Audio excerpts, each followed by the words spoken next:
Brant Schmitz, Senior Director of Digital Marketing for NBC Sports Next and Fandango Media. So what does that mean exactly? So it's the big green button. Okay. So we are a bunch of B2C and B2B brands across the NBCUniversal platforms. So we have our Youth and Rec, which is products like Sports Engine, which is youth sports management software. We have the Golf Division, which is Golf Now, Golf Pass, Tee Times. And then we have Fandango Media, Fandango where you can buy movie tickets, Voodoo, Rotten Tomatoes, etc. So what the heck do all these things have in common? We're basically vying for the same discretionary dollars over the weekend, right? So it's a Saturday morning. Am I going to, does my daughter have a lacrosse game? Which field am I on? I can use Sports Engine to get there. Am I going to go golfing with my buddies? I can book a Tee Time with Golf Now. Am I going to go watch a movie with the family? I can get those on Fandango. Am I going to stay home and stream it?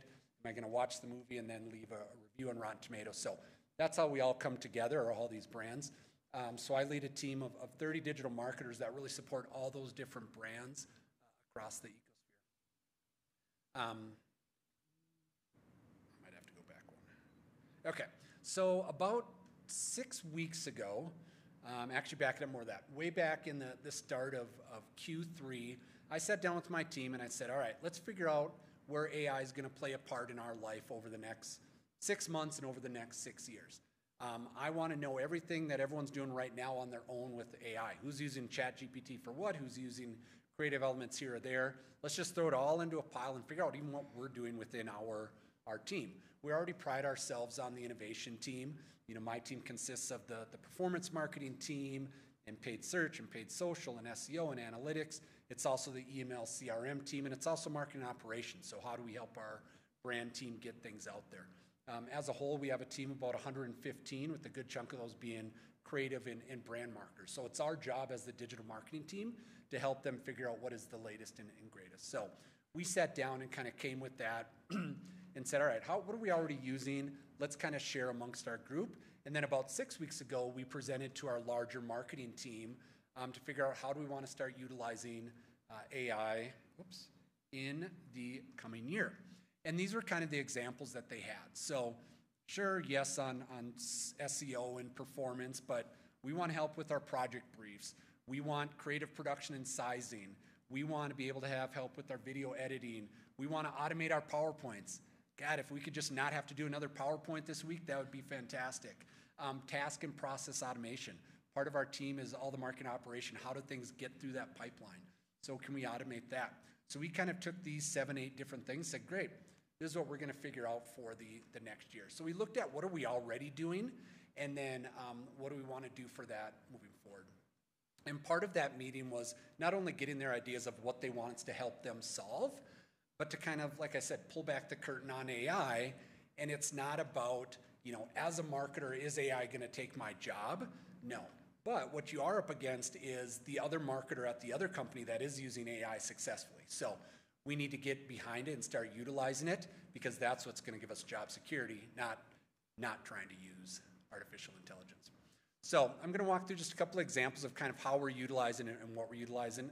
This come up from a couple different presentations, so some of it I'll skim through because our SEO team, who's much more technical than I am, would utilize this and put it through, but to kind of skim through. So from a Google perspective, right, they've already said, like, great, AI, doesn't matter. Humans can probably do more damage than AI at this point in terms of the content they create, et cetera.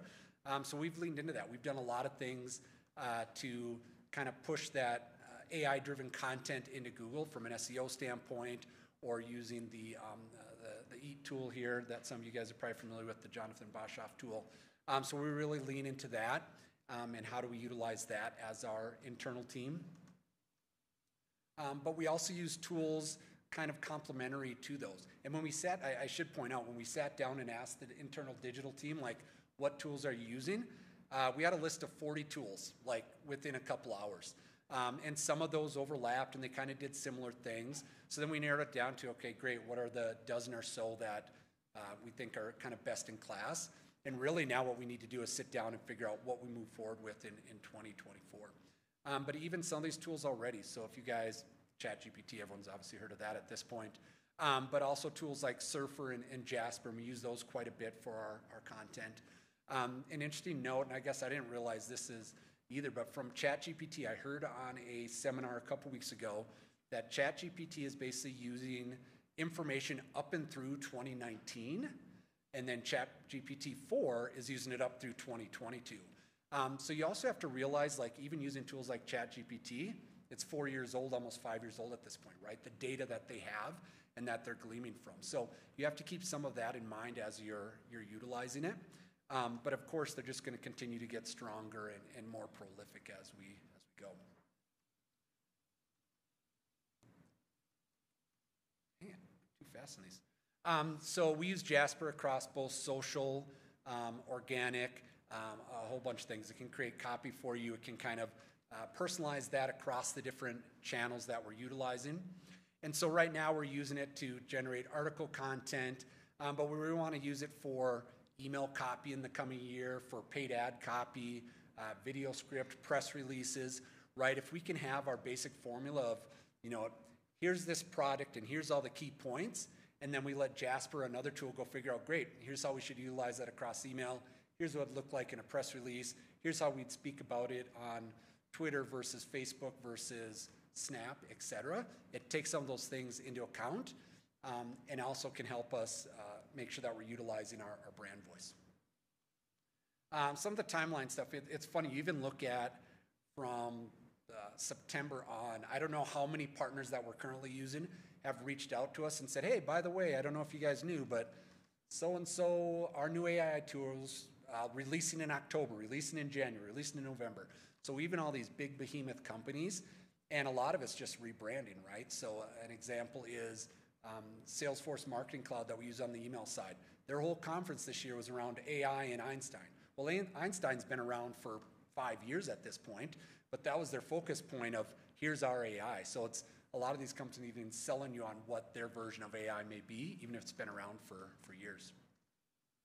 From a PMAX, I mean, we talked about this quite a bit on the stage. Like I said, we found some success in our kind of smaller nascent brands and as we test into it, less so on some of our larger brands where we feel like we have a handle on it. We are testing into Bing, should be live this week. I was hoping I'd have some results, but as all things, we're on like a 90-10 rule for Google and Bing, and I'd love to get more scalability on the Bing side someday. But we'll test and we'll see if it has anything for us.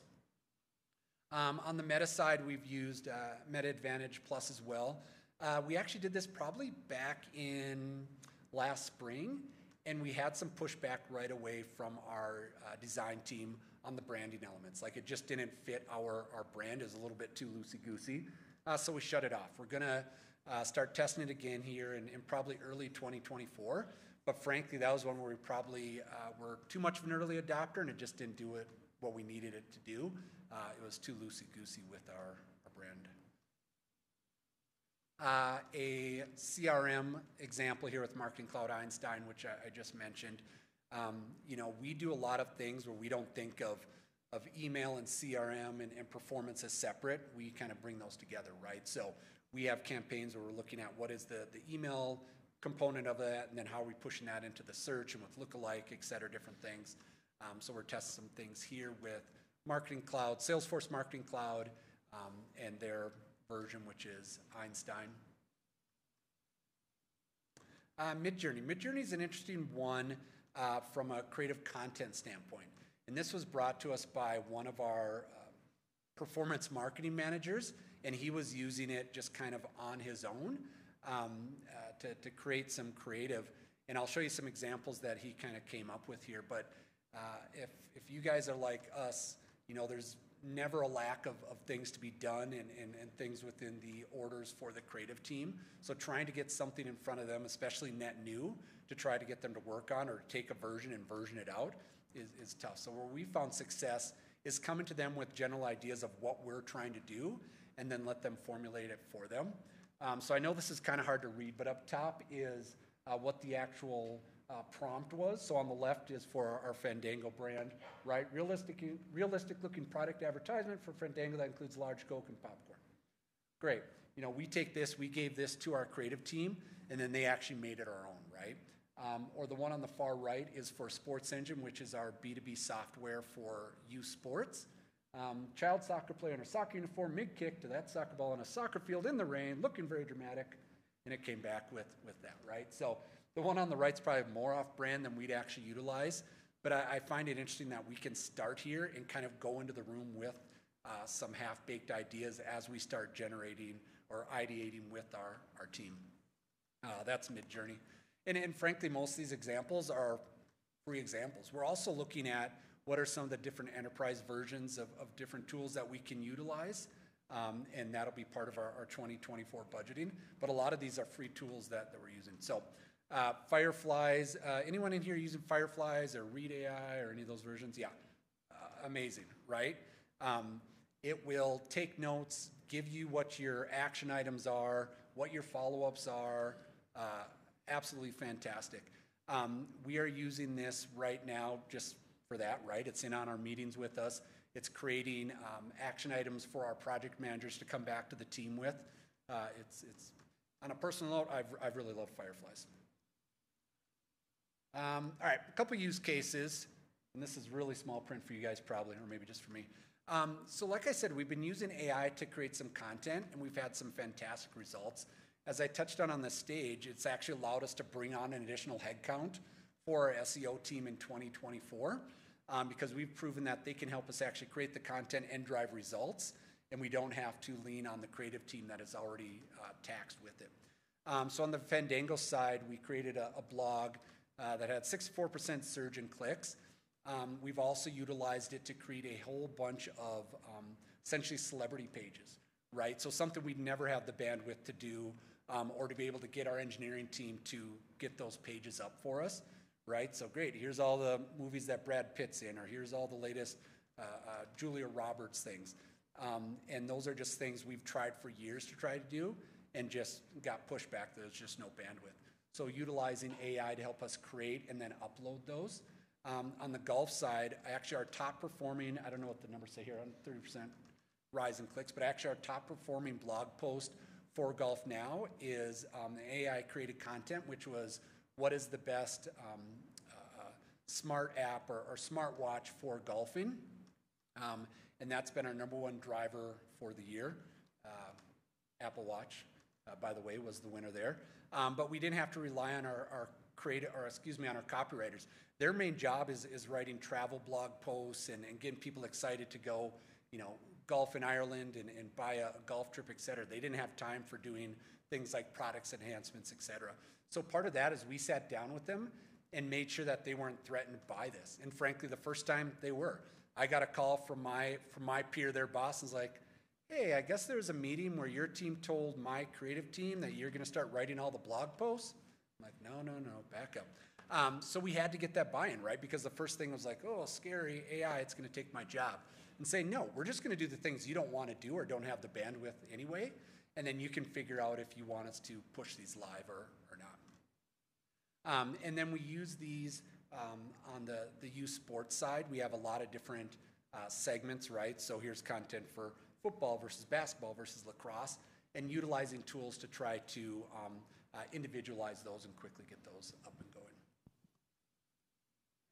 I think that's, sorry, I didn't realize the build slide. Yeah, I think that's it. So that's how we're utilizing it. Brant, thank you so much. Questions from the crowd?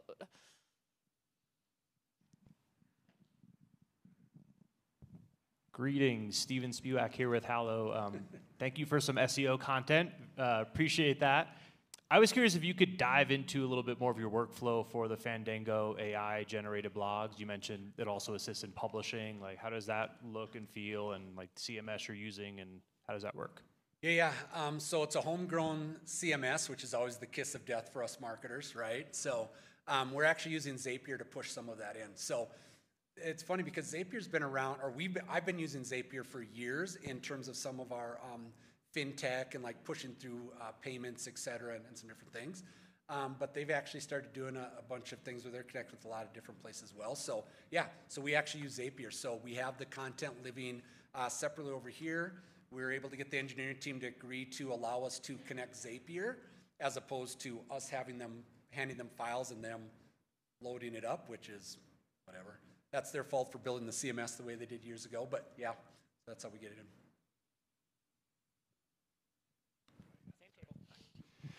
John Lupinacci, digital media buyer at Spectrum Brands. It's just a question on using Jasper AI. What level of like self-edits did you see, like based on like what was produced, and for like paid media posts, emails, content, et cetera? Yeah, I mean, initially quite a bit and less over time. But even anything that's AI generated, it still goes through our creative reviews. At this point, we don't start by saying like, and here's an AI generated email or blog post. We just say, hey, here's what we need to get approval from our creative team, from our CMO, et cetera. But now we just present it like we do anything else. But yeah, we still have QA a process across it. Hi, Matthew Lorton, Director of Search and SEO at Zimmerman Advertising. I thought it was interesting you touched on the top blog post being SEO or AI generated content. I was curious if you have done any reviews or studies on like clickstream traffic from those articles. Like, does it differ from other human-generated content, or have you done any kind of other looks at that content workflow just to see if people are interacting with AI-generated content differently downstream than they are from human-generated content based on impact or other factors? Yeah, so I think the stat I shared was overall like whatever, people getting to the site, right? But yeah, we also look downstream, and ultimately, like for that, at the end of the day, we're trying to get people to book a tea time. So we have seen an increase there as well. I don't have the stats off the top of my head, but yeah, I mean, it's downstream, it's also working great for us. Brant, thank you so much. Round of applause for Brant.